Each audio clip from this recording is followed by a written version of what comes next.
And medical marijuana has been a persistent issue in recent years. This week, the debate was intense again as the House passed a narrow bill with a lot of restrictions. The best part about this bill is that 85-year-old woman and that 43-year-old father and Eric Crawford can go and get product that's made in Kentucky by Kentuckians, tested in Kentucky, and it's safe. And I guess we can say it's for medical purposes, and I guess we can all go home and feel good about ourselves. We've helped some people. We can justify it as the state of Kentucky. I didn't come to Frankfort for liquor, for gambling, or for marijuana. Joe, a very restrictive medical marijuana bill passed the House. This is an issue with a lot of support, it appears, with the public when you look at polling. But does it face an uphill climb in the Senate?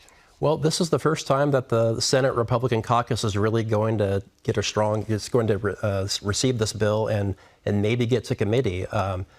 Sometime this week, you're probably going to see Representative Nemes and the Senate Judiciary Chairman Whitney Westerfield give their pitch for this bill in that caucus room and see if it can get majority support and get to a committee.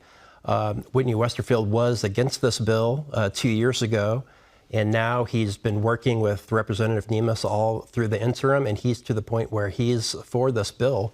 So I think the two of them together might have a good chance, but they're going to have to get through again, Stivers and Thayer, who have always been very, very skeptical of medical marijuana. So if it doesn't win over that caucus, it's not going to get to the committee. Mark, how much frustration was there from proponents that it was so narrowly tailored, which is what obviously the advocates are doing to try to get it passed, right? Yeah, I think privately people were frustrated because the list of medical conditions that would qualify was so small. And while you could consume edibles and you could vape, you couldn't smoke the flower or the bud or whatever you want to call it, which is often the least expensive way to consume it.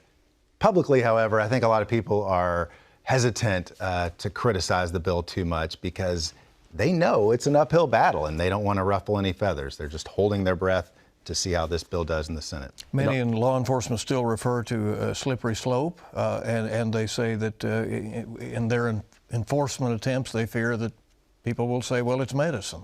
But I think a really glaring absence when this bill was in the House was that there wasn't anyone from law enforcement there to say this is terrible and this is going to lead to drastic problems and unintended consequences like they do on a lot of other bills. So I think their silence also said a lot that this isn't necessarily a terrible thing if you vote for this.